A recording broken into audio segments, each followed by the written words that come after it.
Is it true that you're the head of the mafia in this country? It is not. Vito Genovese believed he was destined to control the mafia. When Luciano was imprisoned in 1936, he relied on both Frank Costello and Genovese to manage the family. But when Genovese fled to Italy to avoid prosecution, Costello took over the reins. When he returned, this shift ignited a deep resentment in him. He saw Costello as the obstacle standing between him and the power he craved. However, Vito Genovese wasn't content to stay in the shadows. He was determined to topple Costello and claim his place at the top of the American Mafia.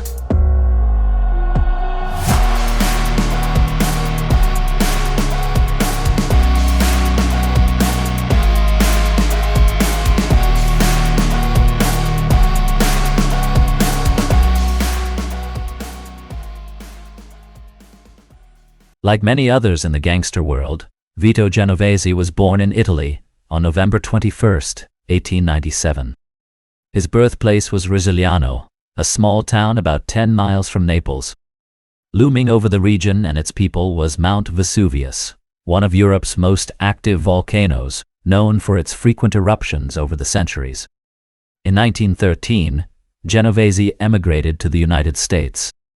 The decision for him and his family to leave Italy might have been influenced by concerns about Vesuvius, which was active that year, with magma occasionally spilling from its cone.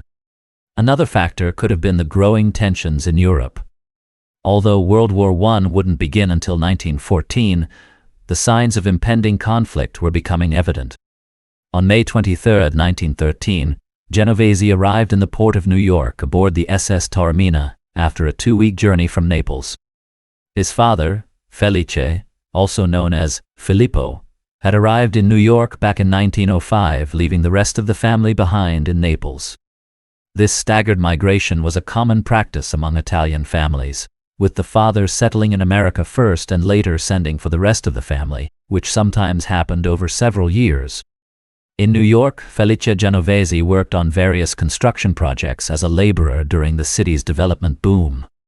Whether Vito at 15 traveled alone or with his mother Nunziata and brothers Michael and Carmine is unclear. Some sources suggest Nunziata arrived later, around 1917, but federal records show she entered the U.S. around 1920 and passed away in 1923.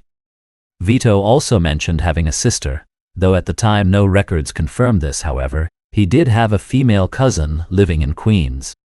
Vito's first legal issue came on April 15, 1917, when at the age of 19 he was arrested in Manhattan for carrying a gun. His lawyer advised him to plead guilty, resulting in a 60-day jail sentence. Despite this, the local draft board still attempted to enlist him for military service during World War I. Although he hoped that military service might lead to citizenship, this was not the case. He reported for a pre-induction physical at a camp on Long Island. Fortunately for Vito, the war ended before he was called up, thanks to the armistice on November 11, 1918. Vito Genovese married Donata Ragoni in March 1922, and in May 1923, the couple had a daughter named Nancy. Vito's brief time in jail didn't deter him from future trouble. Just a year later, in April 1918, he was arrested for felonious assault in Queens, accused of shooting a man. After surrendering with his lawyer, he appeared in court, where the victim stated that Vito wasn't the attacker, leading to the dismissal of the case.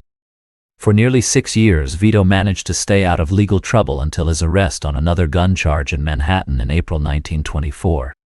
This incident hinted at his involvement in the bootlegging world, as he and his associate Umberto Lombardi were linked to a mysterious car accident in Prospect Park later that year. On May 13, 1924, Vito was involved in a severe car accident in Brooklyn's Prospect Park, which resulted in one man's death and left Vito with serious injuries. The details of the accident were suspicious, especially with weapons found nearby.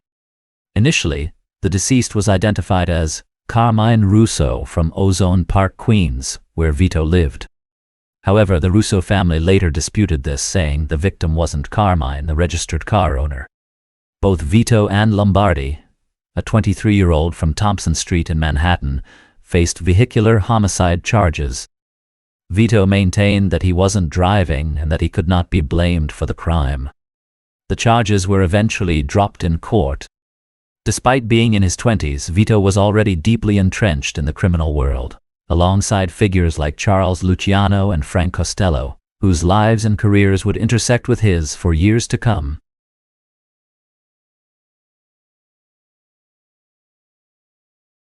Vito Genovese was deeply involved in the bootlegging operations that were central to the activities of rising mobsters at the time. Though he was never formally convicted of any crimes related to prohibition, his frequent arrests on gun charges pointed to his criminal involvement. In October 1925, Vito was arrested again, this time on suspicion of murder. The victim, Ciro Jerry the Wolf Scotti, was a 26-year-old thug with a history of violence, including being a suspect in a policeman's murder in Binghamton. On the night of October 18th, Scotti, who reportedly had ties to an illegal speakeasy in Long Beach, was shot and killed in Astoria by a group of 4 men in a car. Vito was charged with Scotti's murder in November 1925, but the case was ultimately dismissed due to insufficient evidence. Vito appeared to have a knack for avoiding serious legal consequences. Although he had spent short periods in jail, 60 days for one gun charge and another month for a separate weapons charge, his dangerous associations likely made it necessary for him to carry protection. However, on the night of July 5, 1926, Vito found himself unprotected and vulnerable. His father, Felice, discovered him unconscious with a gunshot wound to the neck in the hallway of their Queens home. A trail of blood led from the house to a spot about half a block away where the shooting likely occurred. Authorities believe the attack was connected to his involvement in bootlegging and other illicit activities with a group of Italians. The incident was notably similar to an earlier attack on his associate Arnello Albertini, who was also ambushed and shot from behind in May. Vito was fortunate to survive the shooting and was treated at a nearby hospital, though he offered little information to the police.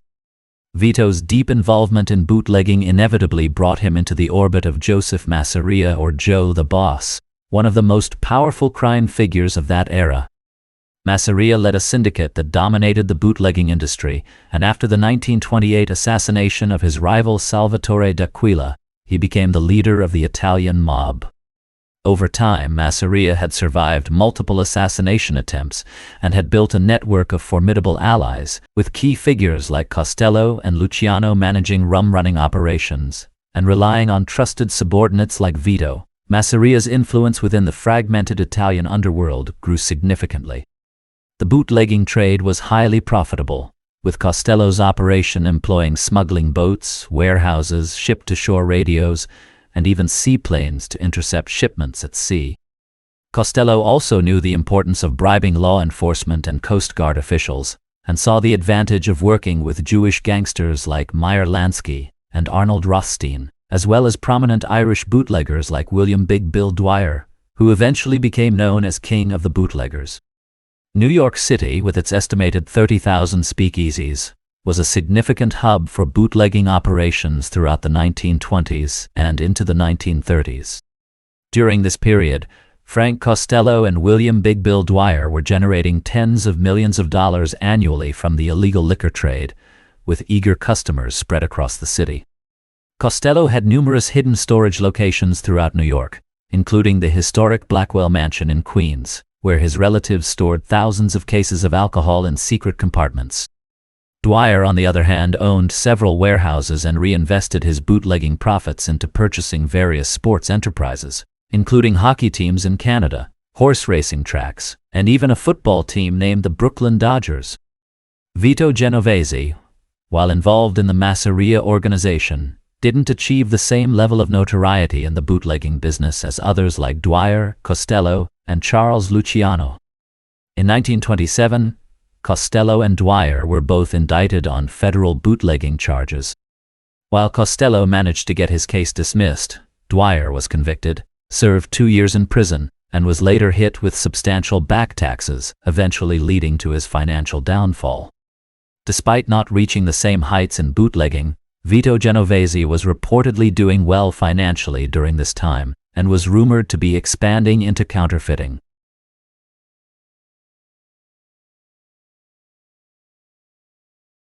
In 1930, American currency was being counterfeited with such skill that even bank professionals were deceived. The quality of these fake $100 bills prompted the U.S. government to hold international conferences to address the surge in forged financial documents, including currency, bonds, letters of credit, and checks.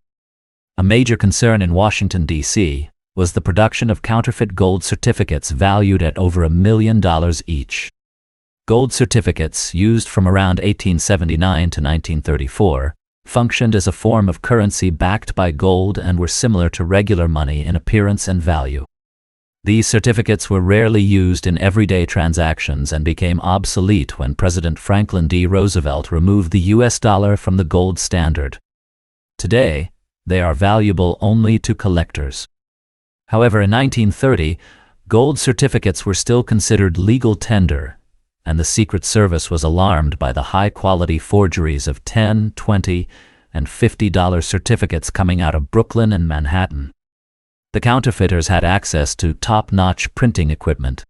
Surveillance led to an apartment on 85th Street in Brooklyn where, on May 27, 1930, 7 Secret Service agents raided the location. Inside, they discovered 3 men operating a massive lithographic press, still working on counterfeit certificates worth $1 million, some with wet ink. The press, one of the largest ever seen in such operations, weighed around 3,500 pounds and had to be dismantled to be removed. The men arrested were Pericle Manarini, the alleged leader of the ring, Joseph de Nigri, who funded the operation, and Matteo Matera, the skilled engraver and lithographer essential to the forgery.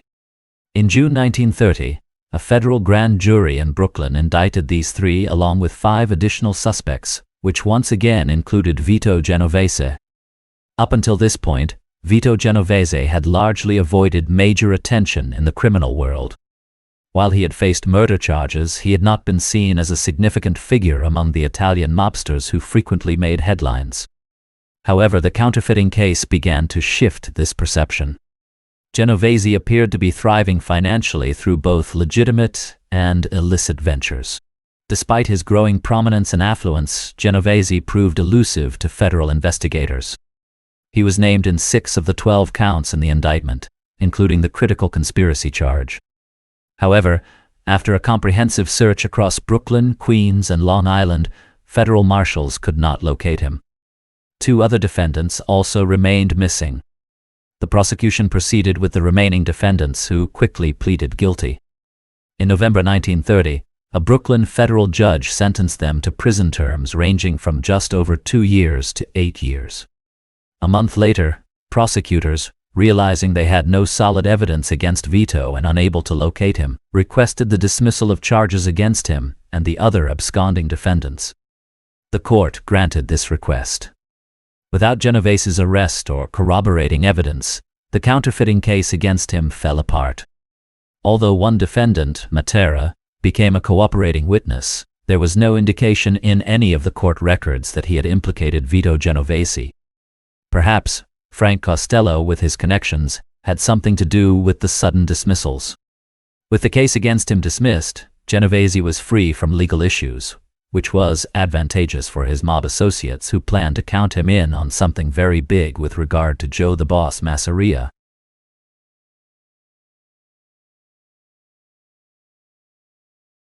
The issue with Joseph Masseria was that he kept young mobsters like Luciano and Genovese tightly controlled, and they felt he was limiting their opportunities in the rackets. There were many other criminal enterprises beyond bootlegging where an ambitious gangster could make his mark.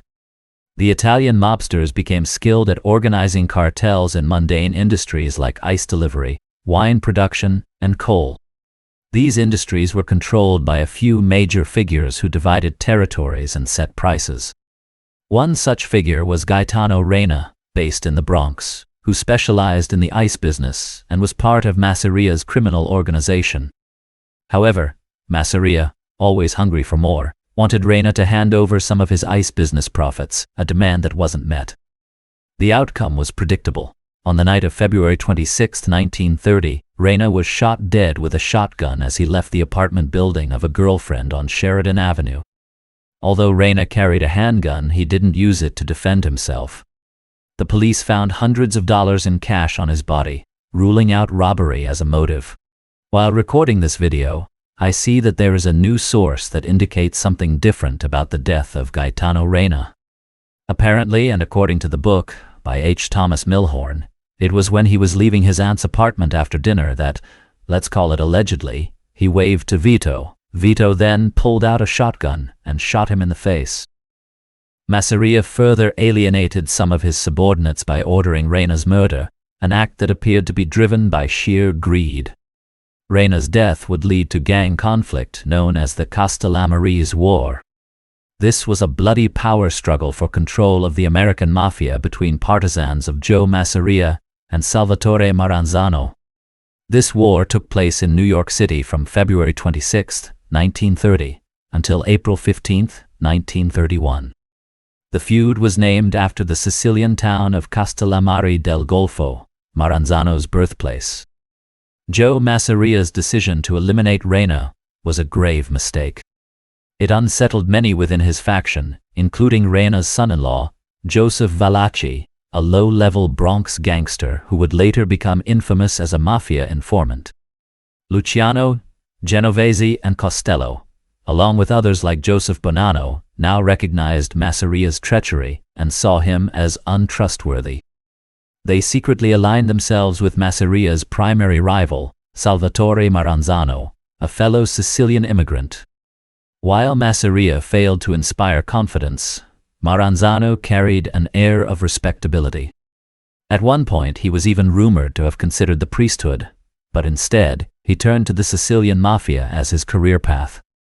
Maranzano fled Sicily around 1925 during Mussolini's anti-mafia campaign. Upon arriving in Brooklyn, Maranzano invested his money in the booming business for emerging Italian gangsters, bootlegging.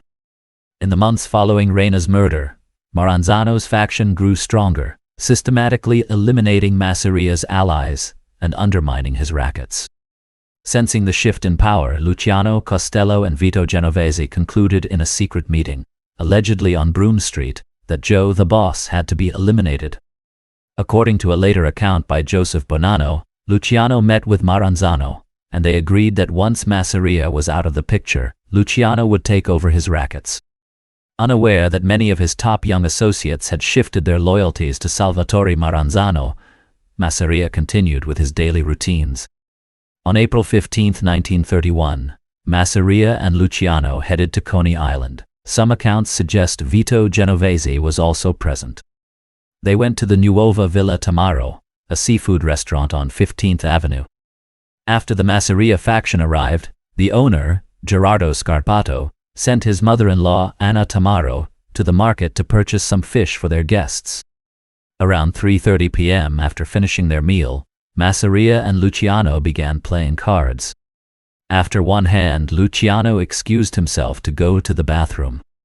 At that moment, 2 or 3 men entered the restaurant and opened fire on Masseria.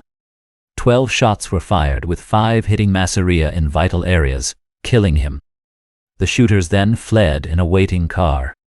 When Luciano returned, he walked into the scene of the carnage where he saw Masseria's lifeless body on the floor. In a later account of the shooting, Joseph Valachi named Joseph Stracci and Frank Livorsi as the gunmen, with Ciro Terranova driving the getaway car. He also suggested that Vito Genovese was involved, although it's possible he was merely present for the meal and left before the shooting began. When the police arrived, Luciano, who was unarmed, claimed he had no idea who would want to harm Joe the Boss. No arrests were ever made in connection with Masseria's murder.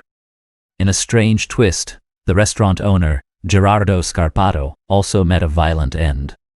After disappearing for about a year, he was found in Brooklyn, dead, hog-tied and stuffed in a burlap bag.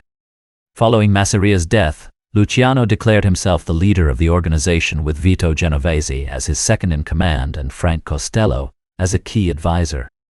However, as previously arranged, Luciano acknowledged Maranzano as the capo di tutti capi in New York. Maranzano, who had a more refined demeanor than most, had his own vision for reorganizing the mob.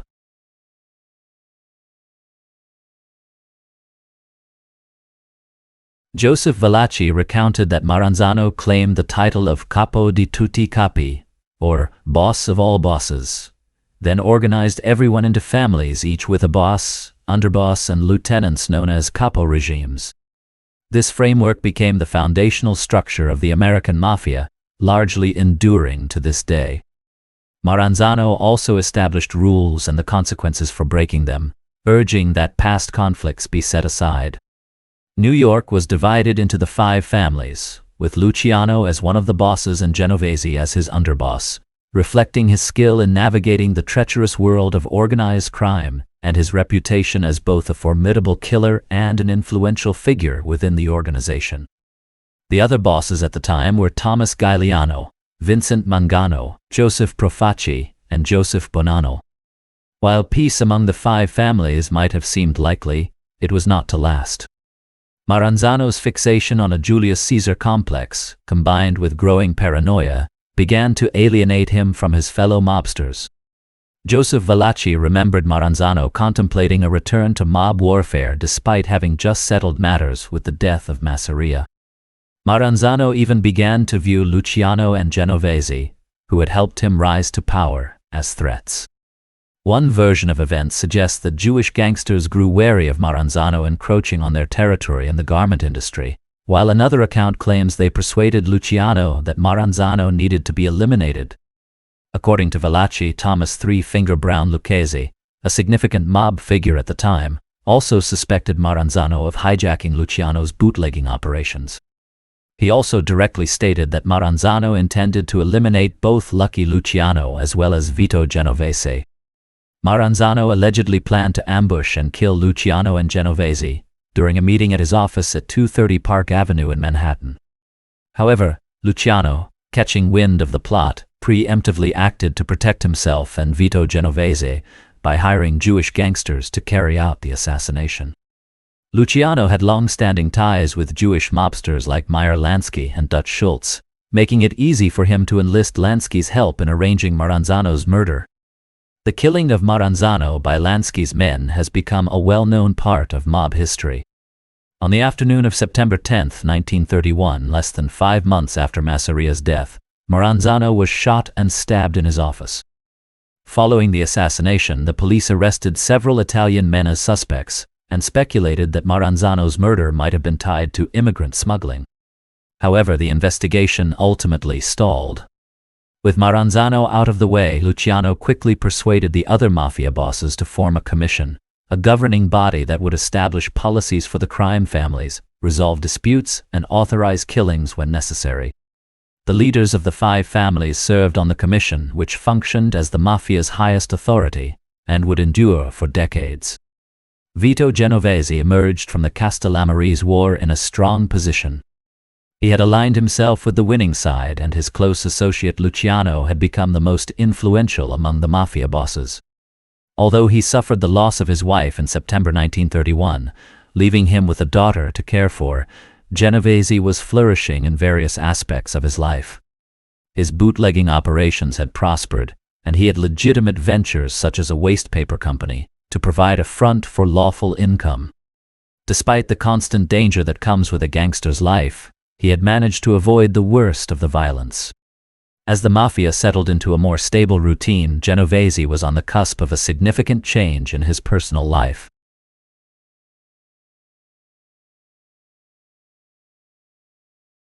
The Patillo family, Italian immigrants, settled in Greenwich Village, moving into an apartment at 115 West Houston Street by 1920. The family included Agnello Patillo, a pool room owner, his wife Concetta, 4 sons and a daughter who was born in 1905, and the oldest of the siblings. At 19, their daughter Anna married Gerardo Vernotico, a 21-year-old from an Italian immigrant family in Elizabeth, New Jersey, on March 3, 1924. Vernotico listed his occupation as a carpenter/builder on their marriage license. About a year later, on September 26, 1925, the couple had a religious ceremony at an apartment on Thompson Street. They eventually moved to 387 6th Avenue, where Anna gave birth to their daughter Marie. In December 1928, the police in the village, responding to a series of burglaries, placed the area under surveillance. Vernatico and an associate were soon arrested for suspicious behavior and were found with jewelry and other items worth about $1,000 that had been stolen from a Waverly Place home. Apparently, carpentry work wasn't providing enough income, as less than 3 years later, in June 1931, Vernatico found himself in trouble again. Police in Bath Beach, Brooklyn, arrested him on charges of participating in a barbershop robbery on Memorial Day. Vernatico, now 28 years old, denied the charges, but the incident made the newspapers. By December 1931, Anna, disillusioned with her marriage, filed for divorce on the grounds of adultery, claiming that Gerardo was living with another woman. During this period, Anna began a relationship with Vito Genovese, who was her cousin on her mother's side. Mafia lore suggests that Genovese, now a widower, became infatuated with Anna and had her husband killed to clear the way for their marriage. However, the truth is more complicated, and it's doubtful that Genovese was responsible for Vernatico's death. On March 17, 1932, Vernatico and Antonio Lanzo were found dead on the roof of a 6-story building at Thompson and Prince Streets, not far from where Vernatico lived. Both had been brutally beaten, with sash cords around their necks, and their hands and legs bound. Investigators found evidence of torture in a nearby apartment, including burned papers and a bloody iron bar. Newspapers sensationalized the killings, but the exact circumstances remain unclear. The common belief in mafia circles is that Genovese, smitten with Anna and eager to remove obstacles to their relationship, had her husband murdered. This theory suggests that after Vernatico's death, Anna and Vito Genovese were free to marry, which they did 2 weeks later on March 30, 1932, with Genovese's friend Anthony Strollo and his wife as witnesses. However, there is substantial evidence that challenges this narrative.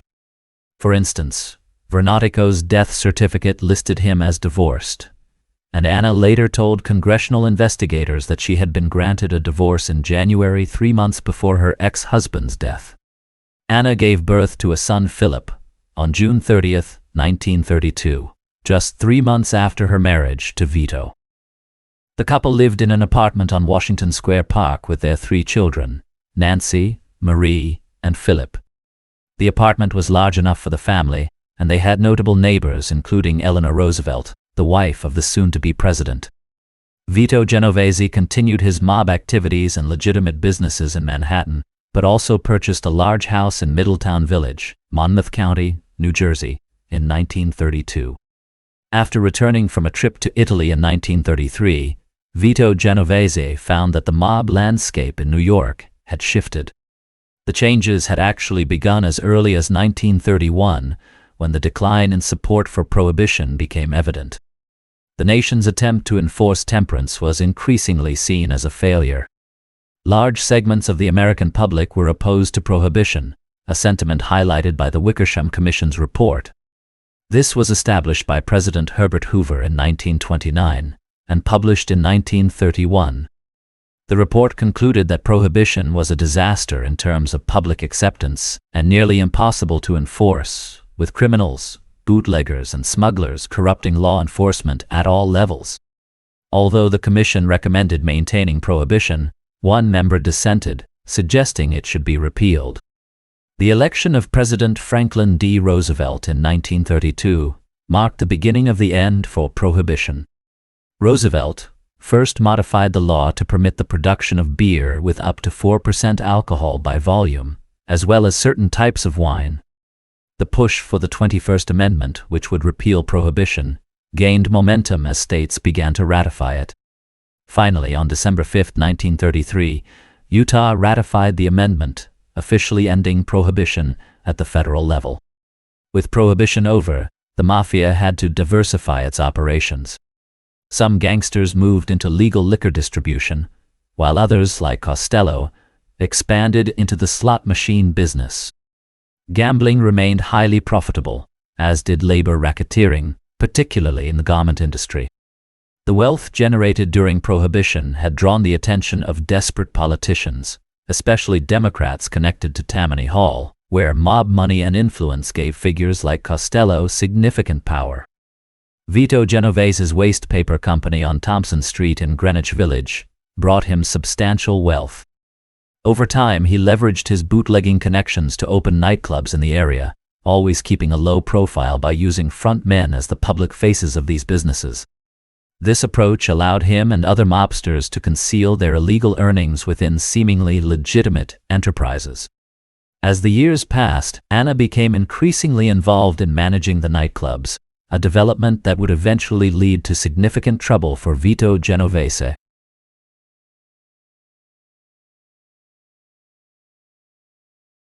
In 1934, Vito Genovese, along with his associate Michele Miranda, executed a scam that tricked a merchant out of $160,000 using a rigged card game and a counterfeit currency machine. Ferdinand Boccia, who had brought the merchant to them, began demanding his $35,000 cut of the scam's proceeds. Boccia, already on thin ice with Vito due to a previous robbery, became a significant problem. Vito Genovese and Miranda decided that Boccia had to be eliminated. They tasked William Gallo and Ernest the Hawk Rupolo with carrying out Boccia's murder, which took place on September 19, 1934, at a Brooklyn cafe. Initial police investigations led to the arrest of two minor criminals, John Sebastiano and Alfred Lafredo, but the involvement of Rupolo and Gallo was not immediately uncovered. After eliminating Boccia, Vito and Miranda feared Gallo might become a liability as well.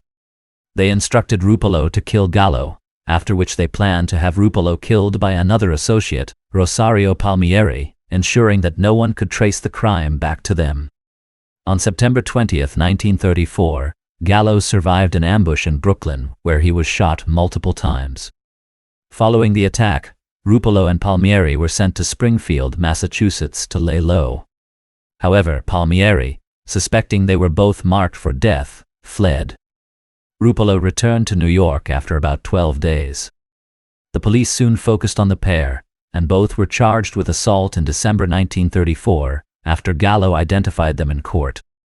In November 1934, 2 months after Ferdinand Boccia's murder, police began suspecting Vito Genovese's involvement. Around the same time, Vito's father passed away. After his father's funeral, Vito, claiming illness and grief, delayed turning himself in for about 3 weeks. When he finally did surrender, he was booked on a homicide charge and spent the night in a holding cell. The next day, Vito appeared in court, where prosecutors brought in a witness to identify him. However, the witness either failed or refused to identify Vito, resulting in the dismissal of the charge. Despite his efforts to stay out of the spotlight, there was a shifting political environment in New York City, especially with the rise of Fiorello LaGuardia as mayor. The mayor made it clear that the days of easy influence from mobsters like Vito Genovese over law enforcement were coming to an end. As soon as LaGuardia assumed the mayoralty, he launched an attack on the mafia, targeting Costello's slot machines and similar operations. These machines had become widespread in the city, with gangsters often circumventing the law by giving out tokens for cigarettes or mints instead of cash. LaGuardia's administration, however, supported the police's efforts to seize these machines. The mayor famously made a public spectacle of destroying some with sledgehammers and dumping them at sea. Costello bore the brunt of LaGuardia's campaign when the mayor claimed he had eradicated the slot machine racket from the city. Despite this, other gambling enterprises continued to provide steady revenue for the mafia and other criminal organizations. LaGuardia also targeted prostitution, encouraging the ambitious lawyer Thomas Dewey to pursue those running brothels when local prosecutors were either hesitant or ineffective. While Genovese distanced himself from high-profile crimes like prostitution that were attracting law enforcement scrutiny, he chose this time to become an American citizen. As Genovese was officially naturalizing, LaGuardia and Dewey were intensifying their efforts against organized crime.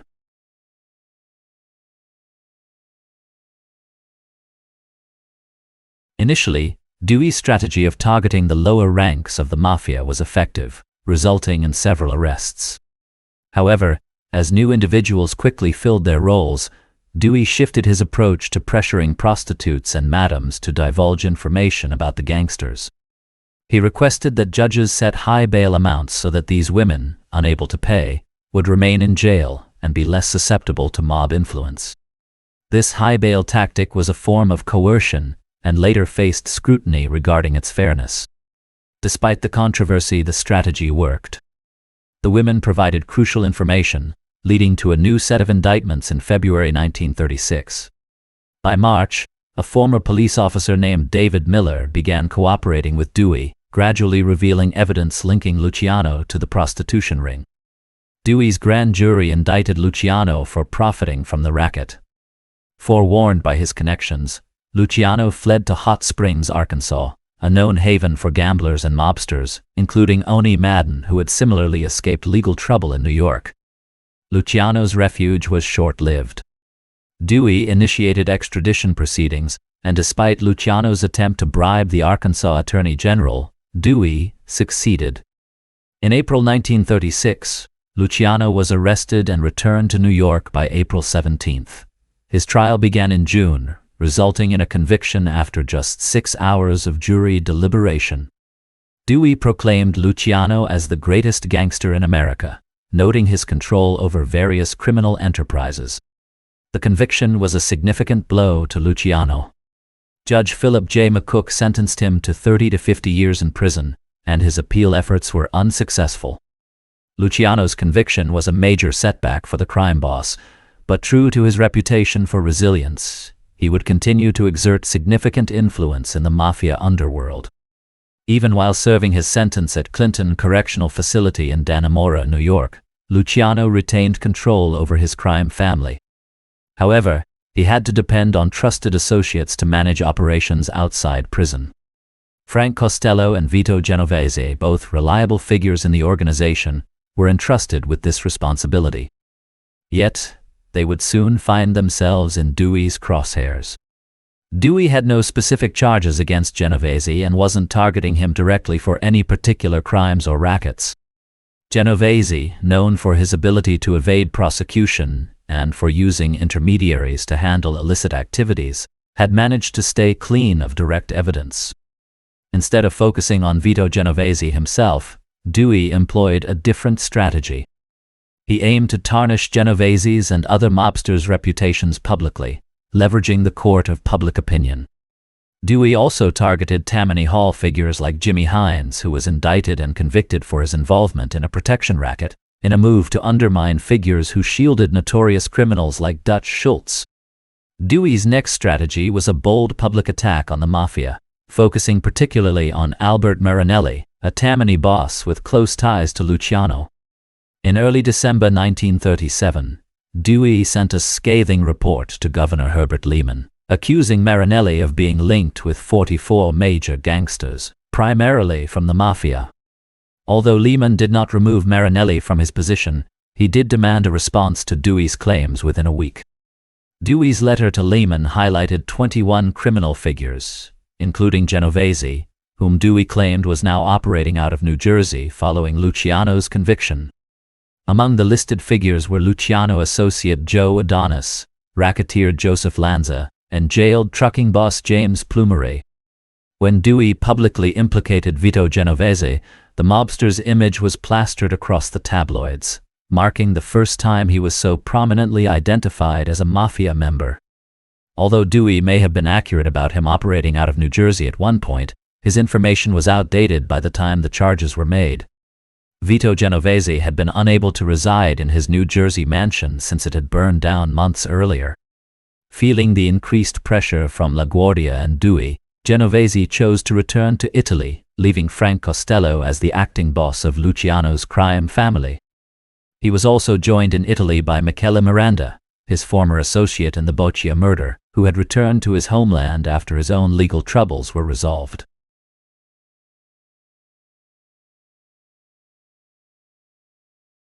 To sustain his financial needs in Italy, Vito Genovese engaged in more consistent activities.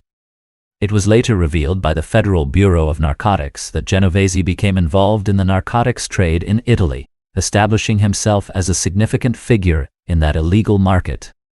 During a period of intense turmoil as World War II engulfed Europe, with Italy being a key battleground, Vito Genovese managed to navigate the complexities of the wartime environment. As the conflict raged on and Mussolini's regime aligned with the Axis powers, he skillfully ingratiated himself within the fascist government's inner circle. He also entered the social and political sphere of Benito Mussolini, entertaining both Mussolini and his son-in-law, Count Galeazzo Ciano, the Italian foreign minister. Some Italian law enforcement sources later suggested that Ciano might have been a heroin user supplied by Genovese. Mussolini was evidently so impressed with him that he awarded him the title of Commendatore del Re.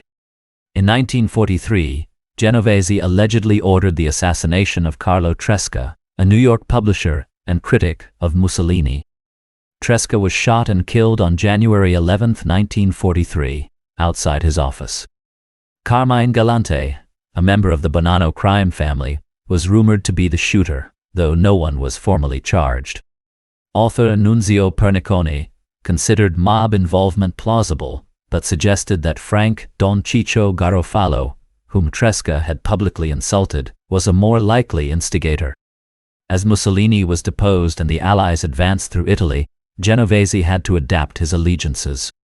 With the German forces still active in southern Italy and American troops landing in Salerno in September 1943, Vito Genovese shifted his stance to align with the Allies. He took advantage of the situation by positioning himself as an interpreter for the Allied military government of occupied territories in NOLA, though he remained financially secure through his ongoing black market operations. However, Genovese's activities drew suspicion from American military authorities. An informant tipped off an Army intelligence sergeant, leading to an investigation that uncovered significant black market operations. On August 27, 1944, U.S. military police arrested and detained him in NOLA, and then transferred him to a military jail in Naples. He was eventually returned to New York on June 1, 1945. The day after his arrival, he was arraigned in criminal court. He pleaded not guilty to the charges through his attorney, Hyman Barchet, who had previously defended notorious gangster Louis Buchalter.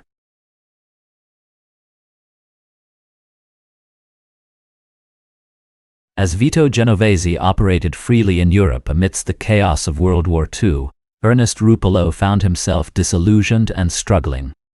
He was serving a lengthy prison sentence for his involvement in the murder of 1934. After spending 11 years behind bars, Rupolo was disheartened by the mob's abandonment and the meager payments he had received for his crimes. When facing new charges for a failed hit on Carl Sparacino, Rupolo, under pressure from Brooklyn judge Samuel Leibovitz, decided to cooperate with authorities. He provided critical information about the Baccia murder, which led to indictments against Vito and others in August 1944. The NYPD, unaware of Genovese's whereabouts, issued a bulletin for his arrest just as he was detained in a Naples military jail by U.S. authorities. It was only after a records check revealed the fresh murder charges in New York that plans were set in motion to extradite Vito Genovese back to the United States. It would be months before anything of substance happened in the Baccia murder case. On January 14, 1945, as Peter Latempa resided in a cell at a Brooklyn jail on Ashland Place, the government star witness was found dead. An autopsy revealed that Latempa had ingested enough sleeping tablets to, as city toxicologist Alexander Gettler suggested, was enough to kill 8 horses. About a month earlier, Latempa had tried to hang himself in his cell, so suicide was a possibility. The death could also have been an accidental overdose, although if Latempa realized that Vito Genovese would at some point return to face him at trial, he might have thought it best to take his own life. On January 3, 1946, New York Governor Thomas Dewey commuted Charles Lucky Luciano's sentence, acknowledging his contributions to the war effort, though the extent of his assistance remained unclear. Luciano was to be deported to Italy. On February 2, 1946, Luciano was transferred from Sing Sing to Ellis Island, where Frank Costello and his lawyer, Moses Polikoff, brought him personal items for his journey. On February 10, 1946, Luciano departed for Genoa aboard the Laura Keene.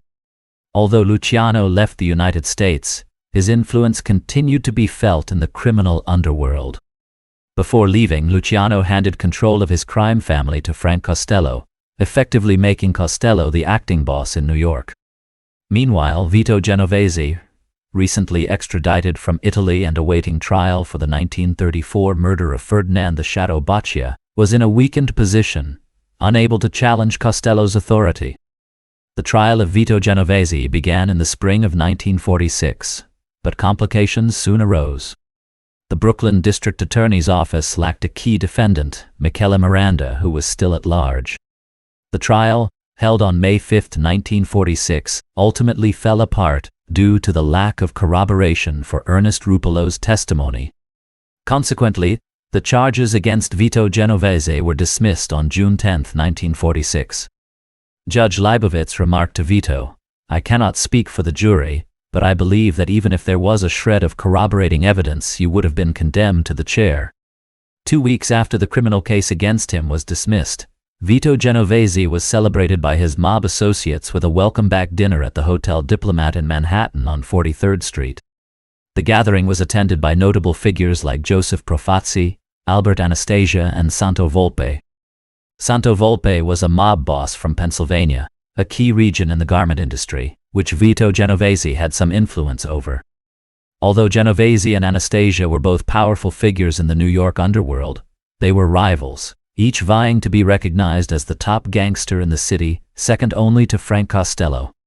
In early September 1946, about 3 months after Genovese was released, Michele Miranda returned to the U.S. and surrendered at a Brooklyn police station. His charges were eventually dropped in January 1947. Meanwhile, although Luciano was physically absent from the U.S., his influence remained strong. This irked Vito Genovese, who resented how the Baccia situation had hindered his efforts to control the crime family, forcing him to defer to Costello, who had a smoother, more refined approach. Genovese's primary support came from Michele Miranda and Anthony Strollo, 2 allies from his early days on the Lower West Side. In October 1950, Anna filed for divorce, claiming that Genovese had abandoned her in 1948. This posed a significant risk for Vito, as a court case could expose secrets he wanted to keep hidden. Later that month, Anna requested a default judgment, but 6 months later, her attorney requested to drop the divorce case, and the case was dismissed in April 1951. With the divorce off the table for the time being, Genovese had to face the Kefauver hearings, which were investigating organized crime's involvement in gambling. Although Genovese avoided testifying, several other mobsters, including Frank Costello and Joe Adonis, did appear before the committee. Willie Moretti's testimony, where he named several gangsters, was used by Vito Genovese to justify eliminating Moretti, who had been loyal to Costello. Moretti was murdered on October 4, 1951, while having lunch in New Jersey. In December 1952, Anna filed another lawsuit seeking more money, alleging her husband made $20,000 a week from the Italian lottery. Genovese responded by countersuing for divorce. When Anna sought help from Costello, it didn't work, and she testified in court, revealing details about Vito's illegal activities, including his involvement in the lottery, ownership of nightclubs, and drug trafficking. She also described the abuse she suffered at his hands, including physical injuries she was too ashamed to report. Anna's lifestyle also indirectly led to the murder of Stephen France, a mob associate who managed Club 181, known for its openly gay clientele and after-hours liquor sales. Genovese, blaming France for Anna's fascination with the club scene during his absence, had France killed in June 1953. After her court appearance and her sensational allegations about her husband, Anna Genovese would testify all over the state.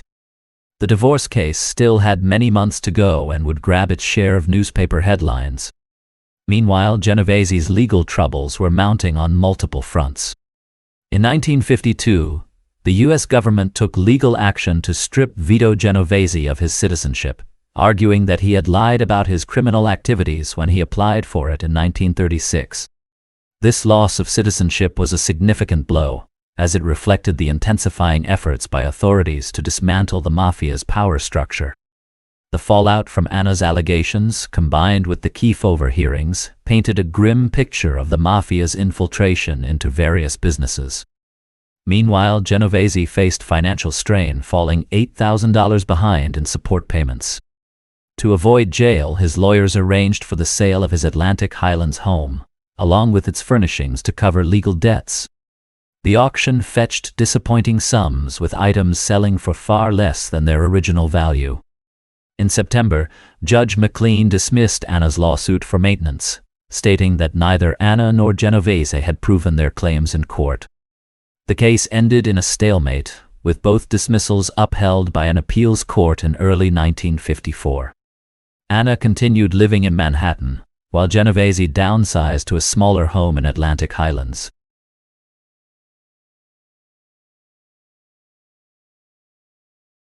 Vito Genovese, though he considered Frank Costello smarter in some respects, managed to keep his financial affairs in order. Despite Anna Genovese's damaging testimony during their divorce, prosecutors did not pursue charges against him. On the other hand, Costello, despite his intelligence, faced increasing difficulties as the Mafia entered a period of turmoil and violence. He lost key allies like Willie Moretti, who was murdered, and Joe Adonis, who was deported. Costello was also entangled in legal issues, including his denaturalization case and a contempt of Congress conviction, which kept him distracted. In May 1954, Costello was convicted of income tax evasion, but he delayed his prison sentence through appeals. Eventually, in May 1956, he began serving a 5-year sentence, leaving the Mafia to decide his successor. Shortly after his incarceration, a meeting of high-ranking mobsters took place to discuss the power vacuum. Although there were many speculations about who would replace Costello, everything changed in March 1957 when the U.S. Supreme Court agreed to hear his appeal, releasing him on bail after 11 months. On May 2, 1957, an assassination attempt on Costello was carried out by Vincent Gigante, who shot him in the head, leaving only a minor wound. The message was clear: Costello's time as boss was coming to an end. Joseph Valachi later recounted that Genovese, concerned about retaliation from Costello's ally Albert Anastasia, took precautions by gathering his men and dividing control over areas of New York.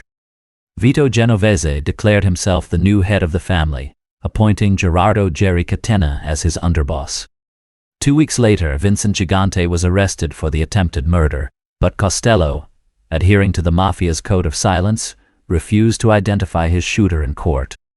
Vito Genovese and Frank Costello were now bitter enemies.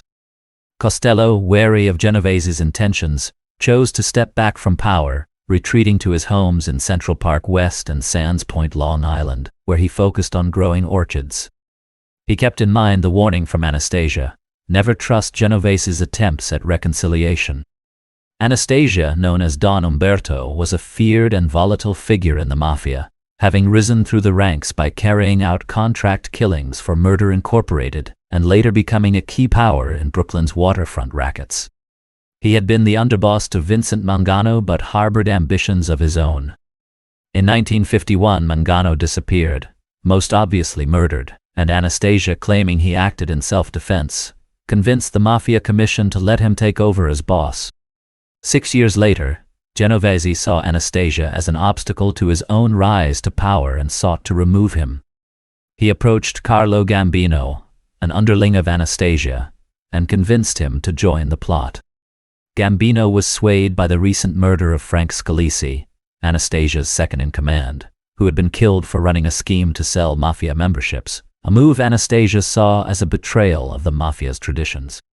Scalisi's brother Joseph also disappeared after vowing revenge, further unsettling Gambino, thus pushing him towards Vito Genovese's side. With Gambino's support, the plan to assassinate Anastasia moved forward.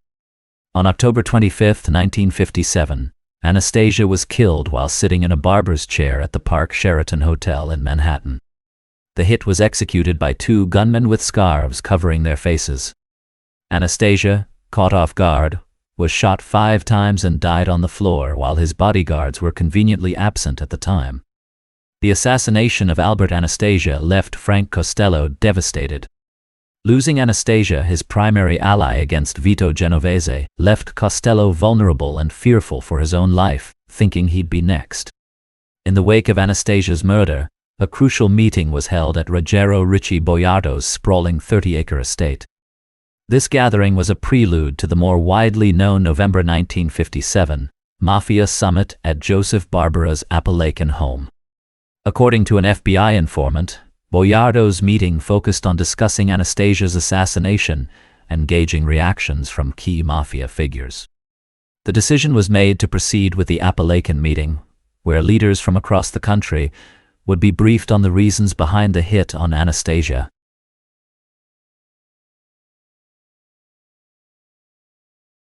Vito Genovese was instrumental in organizing the major meeting of mafia leaders to address the recent upheavals, including the Costello and Anastasia hits. The location was a key topic of discussion. While Sam Giancana from Chicago suggested hosting it in his city, the consensus was that a site near New York City would be more convenient for the majority of leaders, given the strong presence of the mafia in the Northeast. The chosen venue was the estate of Joseph Barbera, located in Apalachin, New York. The meeting was scheduled for November 14, 1957. On November 13, 1957, just before the meeting at Joseph Barbera's estate in Apalachin, two New York State police officers, Sergeant Edgar D. Crosswell and Trooper Vincent Vasic, investigated a bad check at the Parkway Motel in Vestal. They discovered that Barbera's son had booked several rooms for what was described as a convention of the Canada Dry bottling employees, but it was clear that this was a cover for a significant gathering. The attendees for the meeting traveled from various locations, including California, Scranton, and Utica, with many coming from New York City. Vito Genovese arrived with his cousin Michael from Pittsburgh and Gabriel Manarino, a reputed gangster and bookmaker from Pennsylvania, who drove them. Carlo Gambino, the new boss of the former Anastasia family, took a train to Binghamton with his cousin Paul Castellano. They continued by car with Michele Miranda, the old friend of Vito Genovese. Carmine Lombardozzi, a Brooklyn dock boss, drove to Apalachin with Natala Evola, a garment trucker, and Joseph Riccobono from Staten Island. Frank DeSimone, a California attorney associated with the Mafia's Los Angeles branch, flew in and then drove with Pennsylvania mobster Russell Buffalino. By noon on November 14th, Crosswell and his colleague returned to the Parkway Motel with a federal alcohol, tobacco, and tax unit agent. They noted that 6 guests who had stayed in rooms reserved by Barbera had departed. After checking the Canada Dry plant and finding no activity, the officers proceeded to Barbera's estate. At the estate, they observed up to 8 cars parked in the driveway and began recording the license plates. They then saw several men exiting from behind the garage. Sensing something suspicious, Crosswell and his team called for additional officers, who set up a roadblock at the estate's only exit. As the roadblock was established and news of it spread, the mobsters panicked, attempting to flee in various vehicles or on foot. Some were successful, but many were apprehended. Vito Genovese and Russell Buffalino were stopped at the roadblock. Michael Genovese was found with 3 other Pennsylvania mobsters, namely James Ostico, Gabriel Manarino, and Angelo Shundra. Natala Evola was stopped while trying to leave in a Cadillac with Frank Cucchiara from Boston. Mafia boss Joseph Bonanno was found in a cornfield near the estate. However, he claims that he had skipped the meeting. Santo Trafficante, trying to escape through the woods, was captured by a state trooper. Although all vehicles were searched, no incriminating evidence or weapons were found. None of the men were wanted in New York State or their home states, and several claimed the meeting was to visit the ill Joseph Barbera. Although state police found no legal grounds to charge anyone at the gathering, other officials sought to implicate the attendees. Vito Genovese was summoned to the State Commission of Investigation and questioned about his presence at the event. He claimed he had attended because he heard it was a social event, and saw an opportunity to discuss selling steel, despite having never met Joseph Barbera before. At the time, Genovese was involved with a steel fabricating company on Long Island. Although the State Commission couldn't determine the purpose of the Apalachin meeting, federal prosecutors in New York were determined to get answers. they summoned Vito Genovese and other attendees before a grand jury. When these individuals were uncooperative or evasive about the gathering's purpose, they were indicted for conspiracy and perjury. At trial, 20 defendants were convicted, a result not surprising given the media frenzy surrounding the Mafia at the time. On appeal, the U.S. Court of Appeals for the Second Circuit overturned the convictions, finding that the government had failed to provide sufficient evidence regarding the actual purpose of the Appalachian meeting. Consequently, the court ruled that there was no basis for proving perjury or conspiracy. Although Genovese managed to avoid federal charges, the Appalachian scandal had damaged his reputation. The chaotic attempt to escape the police roadblock had left several prominent crime figures embarrassed, with their names and criminal records extensively covered in media. This exposure brought unwanted attention from the FBI, despite Director J. Edgar Hoover's skepticism about the Mafia's existence. Whether Genovese organized the meeting to assert his dominance, defend the Anastasia murder, or set Mafia policy, he became a convenient target for the fallout from the Appalachian fiasco.